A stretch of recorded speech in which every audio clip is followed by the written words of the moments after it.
Deus usa pessoas. Deus usa pessoas.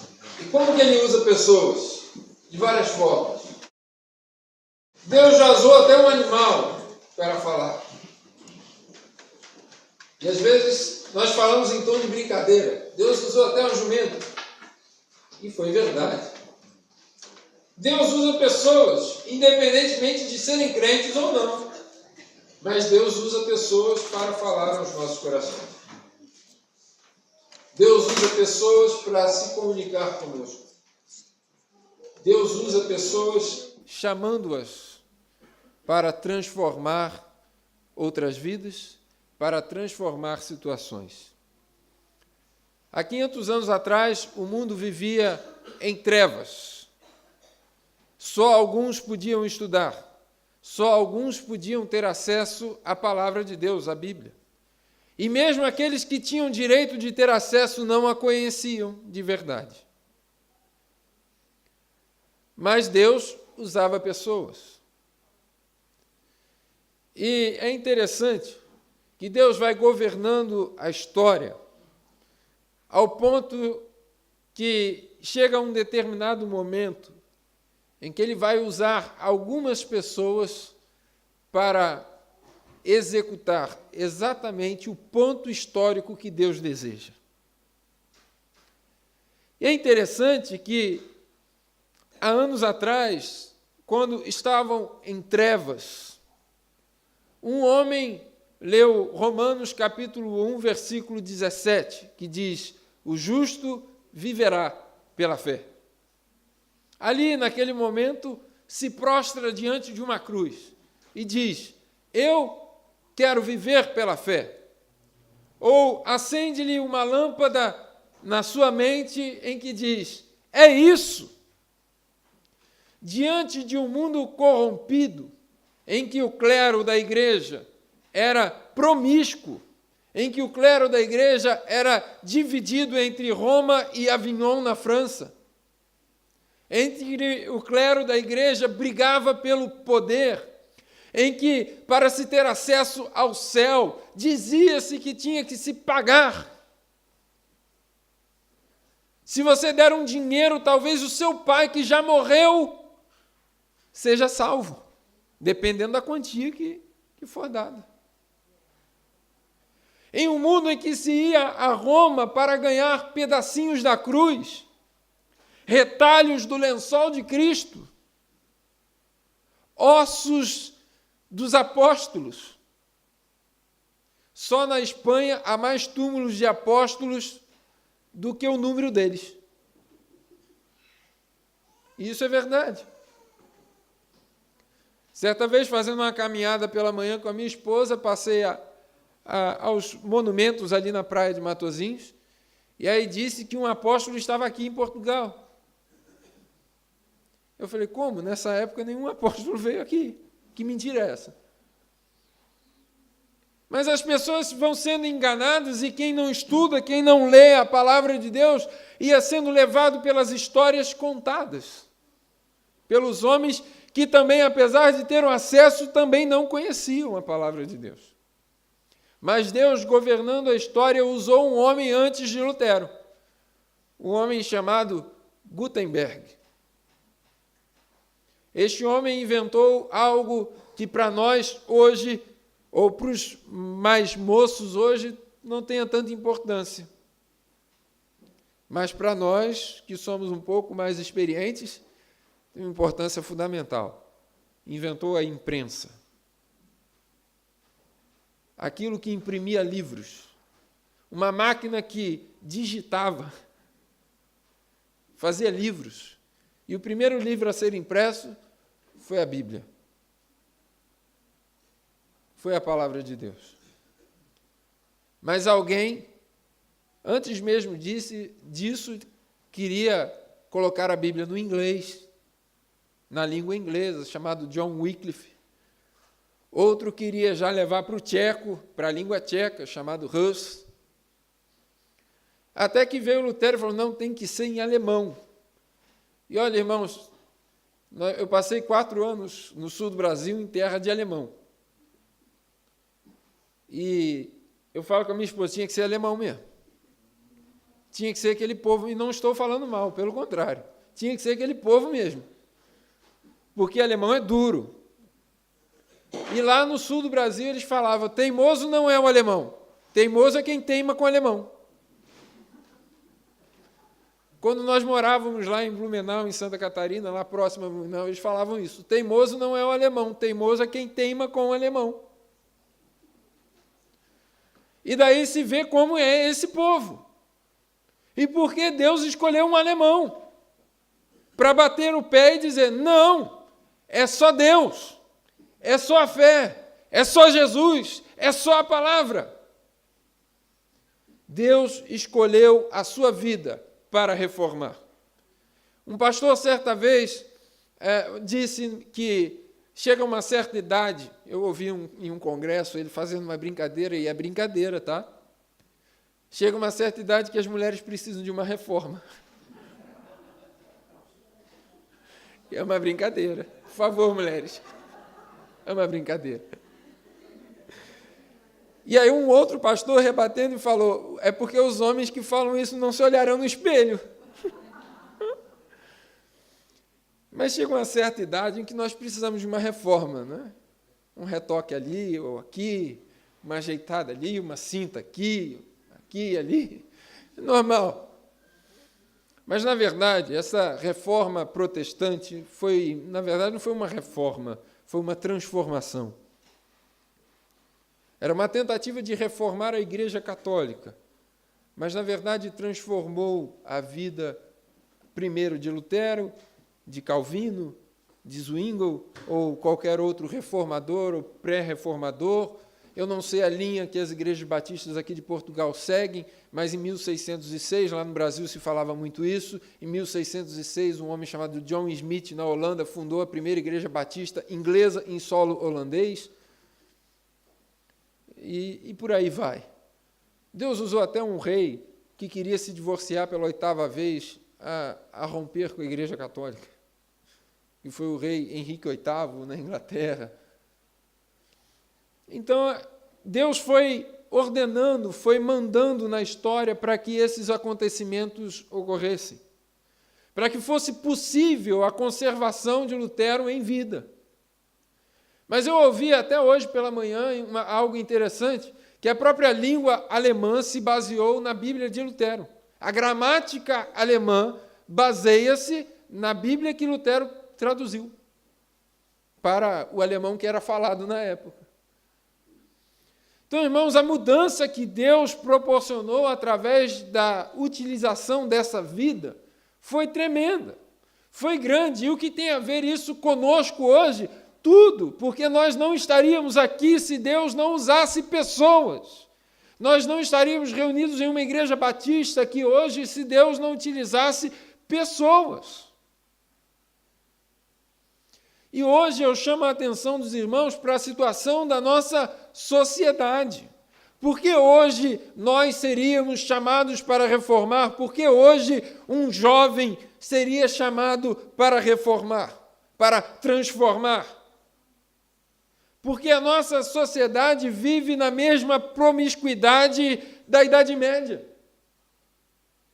A nossa sociedade de hoje vive na mesma roubalheira que vivia na Idade Média. E, pasmem, irmãos, hoje muitas igrejas chamadas neopentecostais praticamente vendem um pedaço no céu, como a igreja romana fazia naquela época. Vende-se óleo ungido, vende-se lenço do pastor suado, vende água orada. Isso tudo fazia-se há 500 anos atrás e parece que é necessário nascer um Lutero protestante para reformar a igreja protestante. E aí eu digo, quem vai fazer isso? Quem de nós vai se levantar para não se conformar mais com isso, com esta situação? Eu queria ler um texto que está na carta do apóstolo Paulo aos Romanos, capítulo 12, e nós vamos ver algo bom para a nossa vida. Bom para a vida dos jovens, bom para a vida dos adultos, das crianças, seja lá de quem desejar fazer isso. Romanos capítulo 12, um texto extremamente conhecido, falado.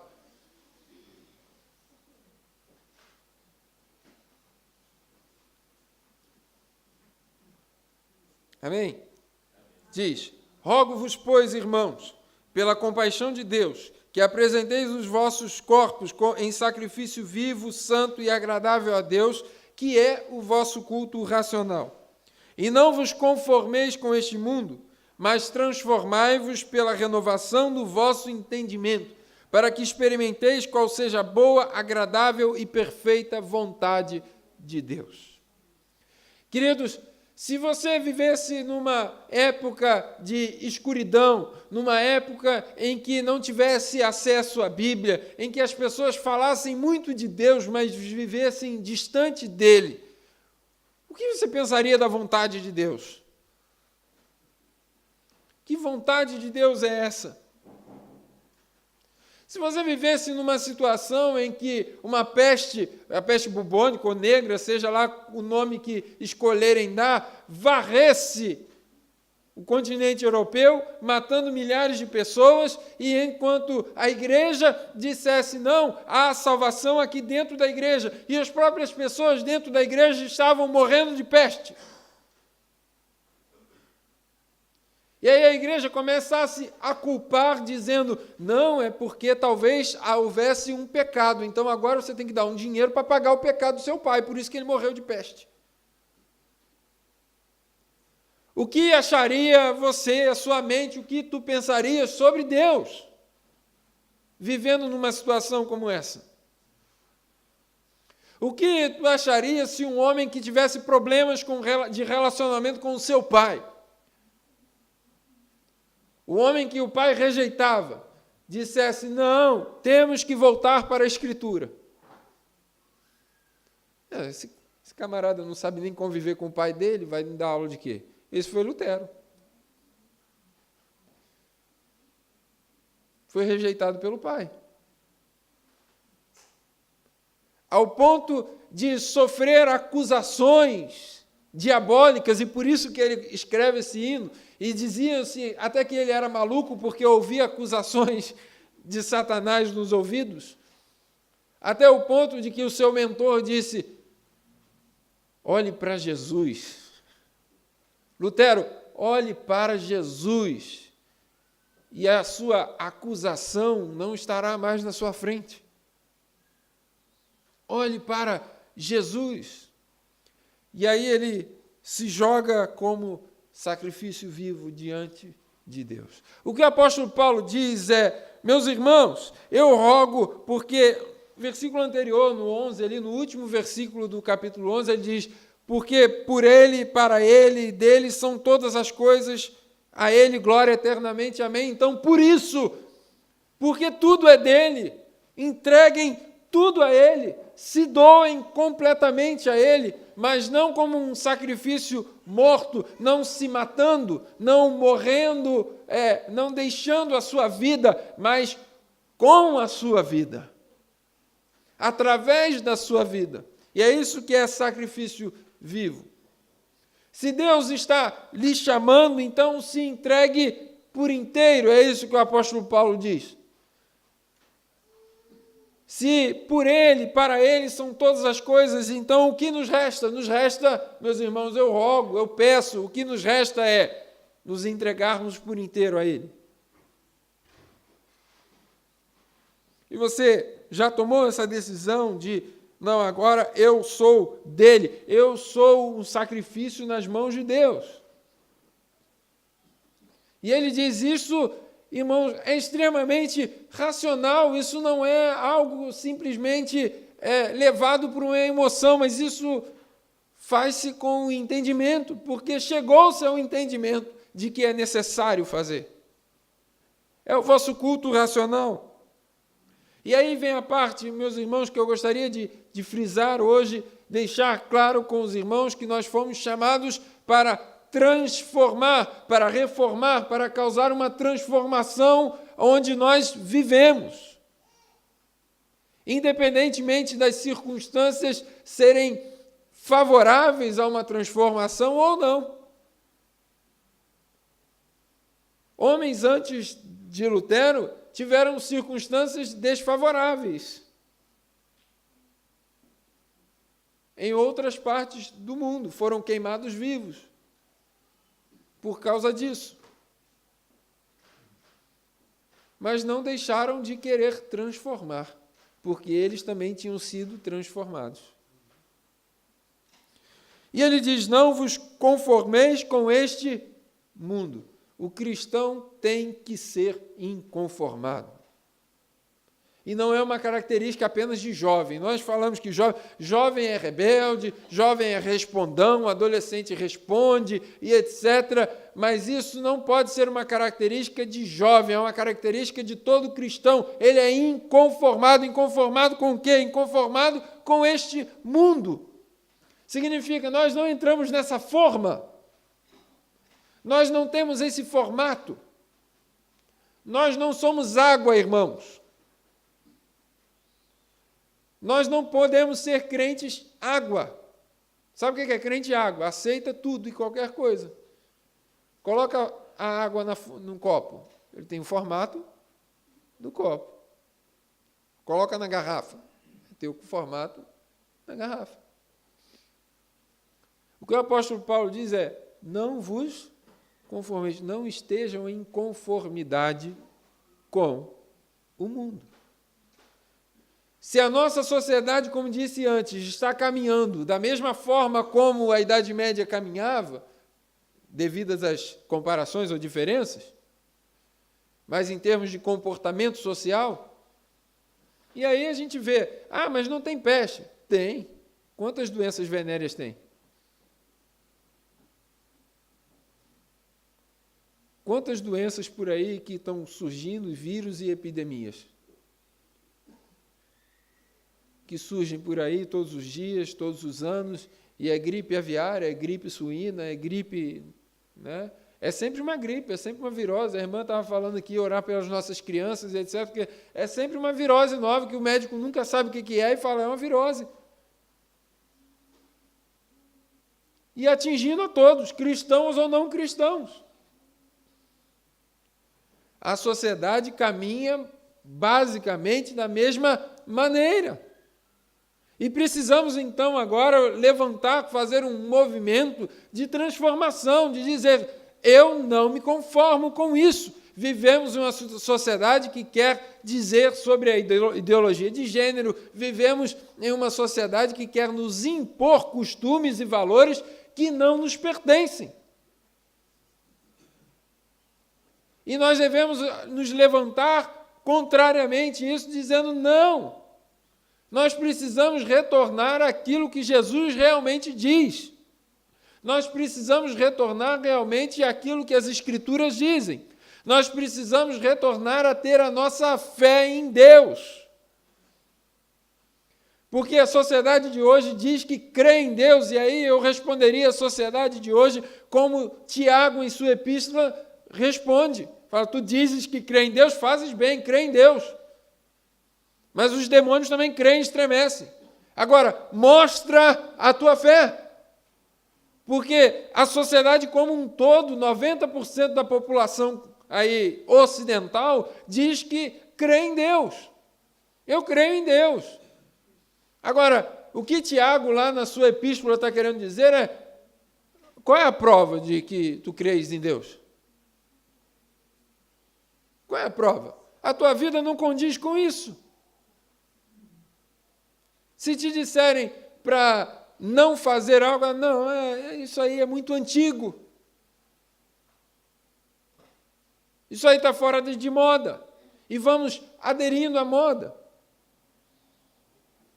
Vamos aderindo a novas roupagens que não pertencem à Bíblia, que não pertencem ao cristianismo.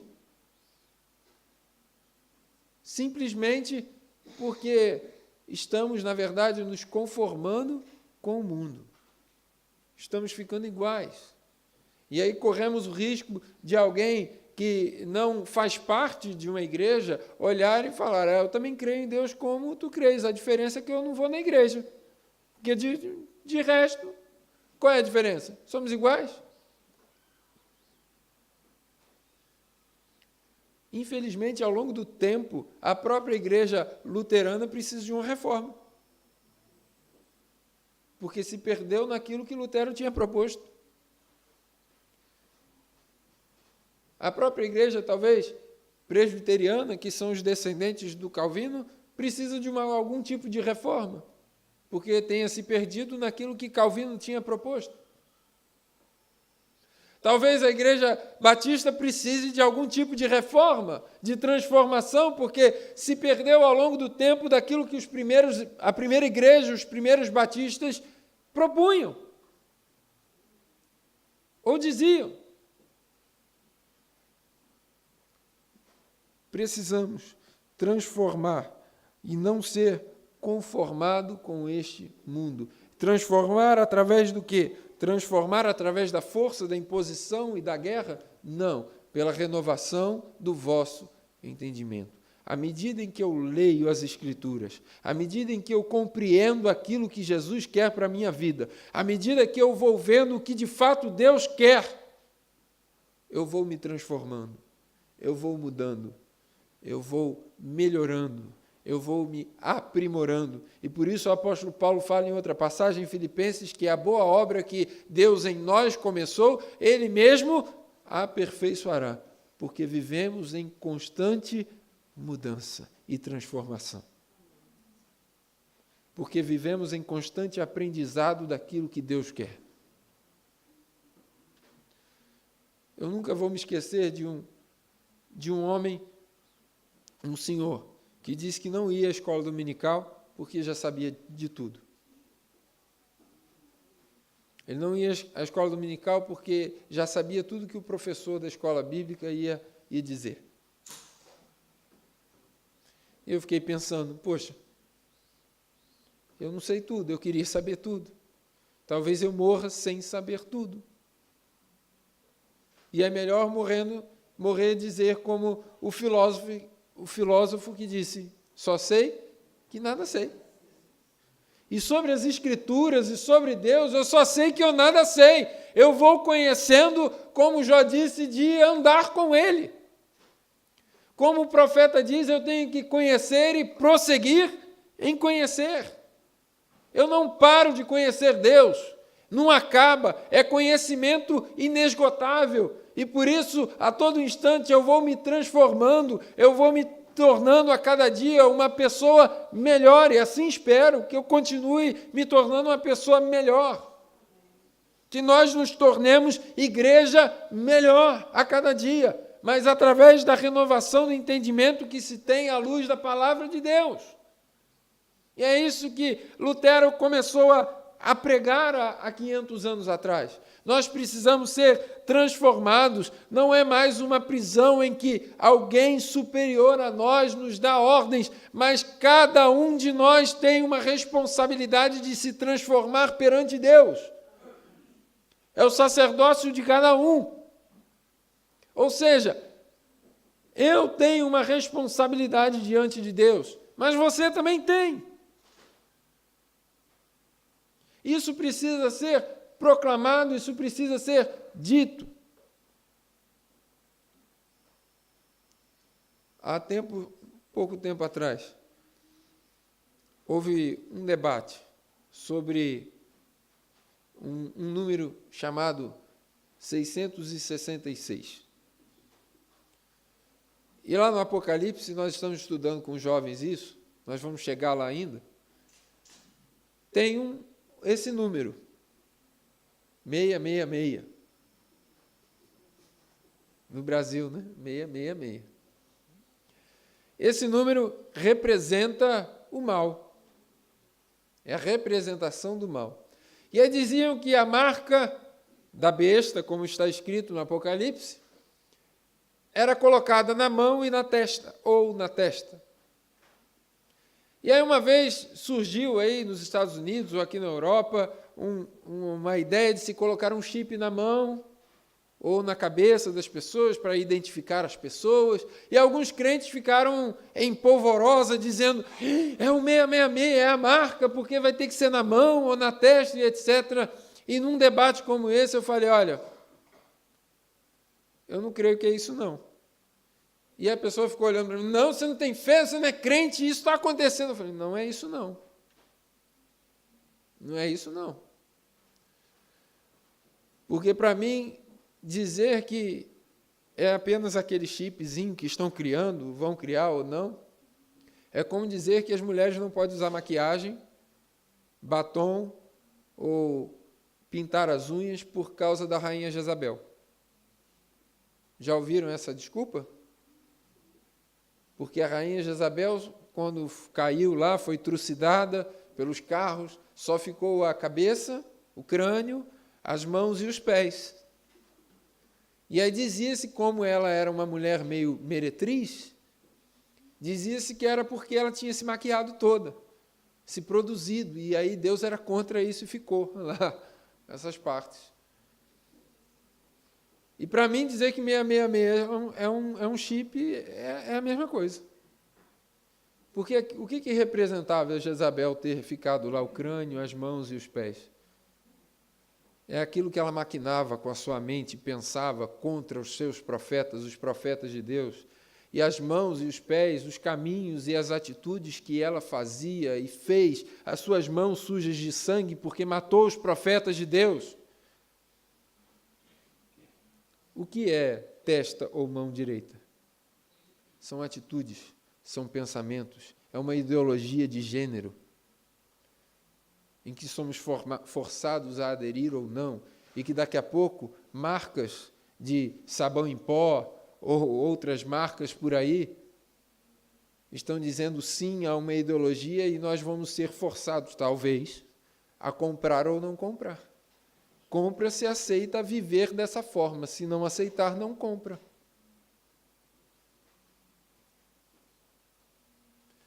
Somos forçados a nos conformar com este mundo, e Paulo, não vos conformeis com este mundo. Somos forçados a ir ao colégio fantasiar os nossos filhos de bruxinhas, de esqueleto e de monstrinho.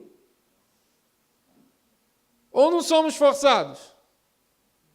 Somos forçados a isso, a colocar fantasias nos filhos, porque senão os filhos vão sofrer bullying, porque não estão fantasiados. Mas dia 31 não é Halloween, é dia da Reforma Protestante. Ora bolas!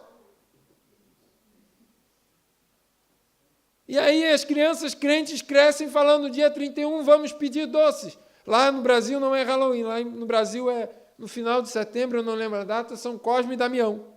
Vão pedir doce por aí, ou comer doce por aí. Somos forçados, e eu lembro quando era criança lá no Brasil também, era um monte de gente forçando as crianças a comer os doces, dedicados a feiticeiros. E hoje somos forçados a fazer desenhos de abóbora, quando, na verdade, o dia 31 foi o dia que Deus libertou a humanidade de uma escravidão de pensamento que bania e jogou milhões de almas e de pessoas no inferno.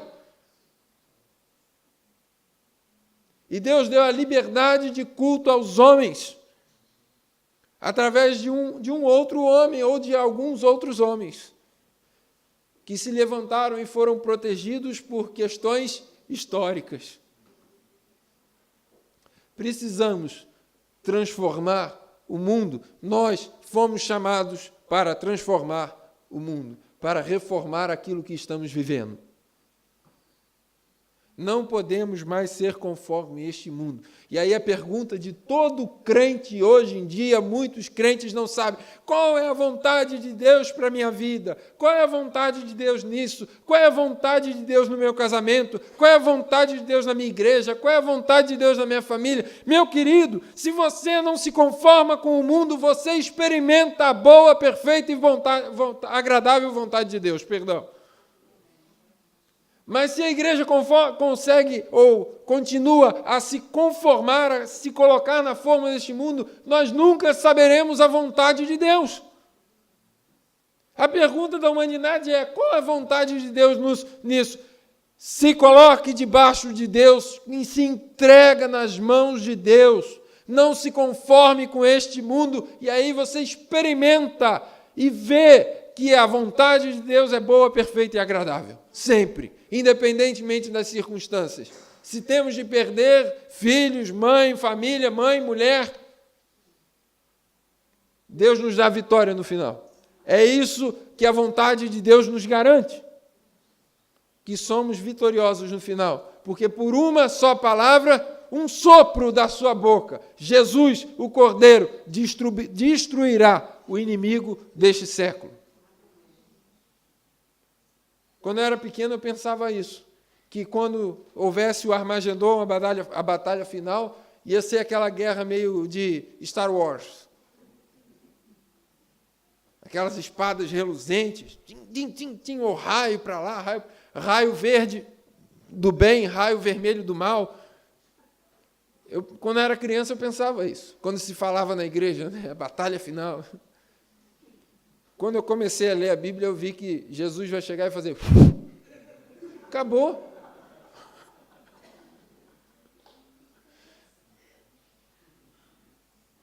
E quando eu li isso, eu falei, que coisa sem graça, gente. Mas é o que a Bíblia diz, porque Jesus é todo poderoso. Não há quem possa contra ele. E é assim na sua vida também.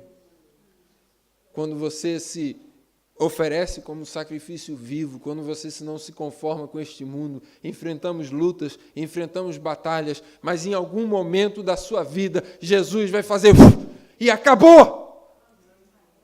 É a glória de Deus revelada nas nossas vidas. Em todo momento. Olha, eu vou encerrar com uma coisa que talvez minha esposa já cansou de ouvir isso, né, em tudo quanto é mensagem minha. Mas eu gosto muito porque é a representação exata da vida de um crente. Um pastor chamado Mauro Israel, pastor da primeira Igreja Batista de São Gonçalo, lá no Rio de Janeiro, pastoreou durante muitos anos e ele teve um tumor no meio do cérebro, ao final de sua vida. E a igreja toda começou a clamar. Imagina um pastor que passou lá, acho que quase 40 anos na mesma igreja, pastoreando e etc. Irmão Flores, depois me ajude, acho que é 40 e poucos anos que ele passou na igreja. Enfim, um homem extraordinário, que as pessoas admiravam. Acontecer isso com esse homem, não é possível, a igreja chorava. E aí, todos orando, e aí a gente imaginava, Deus vai pegar aquele tumor e fazer sumir. E uma vez já debilitado, no final do seu tratamento, pouco antes de morrer, ele foi à igreja, já bem magro e debilitado, foi até o púlpito da igreja, a igreja esperando o que ele iria falar, e ele disse, irmãos, eu sei que os irmãos estão orando muito pela minha vida, mas estejam cientes disso, se eu for curado, a igreja vai ver a glória de Deus. Mas se eu não for curado, eu verei a glória de Deus. É vitória, irmãos, é vitória o tempo todo, não importa o que aconteça na sua vida, Deus, Jesus, nos garante a vitória. Se não é física, é espiritual, e acabou, é a vitória. E a espiritual ainda é melhor do que a física, porque a física é por alguns momentos. Mas a espiritual é eterna. Sabe, eu fico pensando no rei Ezequias, que estava lá, talvez com câncer naquela época, um cancro. E aí veio o profeta Isaías e fala assim, você vai morrer. Deus me avisou, você vai morrer. Isaías vira no leito, vira para o canto e fala, Senhor, eu não quero morrer. E aí Isaías estava saindo no pátio ainda, no pátio lá do palácio, Deus fala com ele, volta, avisa que eu estou dando mais 15 anos para ele. Ele voltou e falou, Deus ouviu sua oração e está te dando mais 15 anos. O que são 15 anos? Ontem eu tinha 15. Ontem, a minha filha nasceu. Ontem. Foi ontem. O que são 15 anos, irmão? E aí a gente comemora e fala, nos 15 anos que o rei Ezequias ficou vivo, fez bobagem. Abriu o palácio para o inimigo e mostrou tudo aquilo que ele tinha de pontos fracos ou fortes. Os inimigos vieram e guerrearam contra ele e venceram. Fez bobagem nos 15 anos que Deus tinha dado. Deus sabe todas as coisas.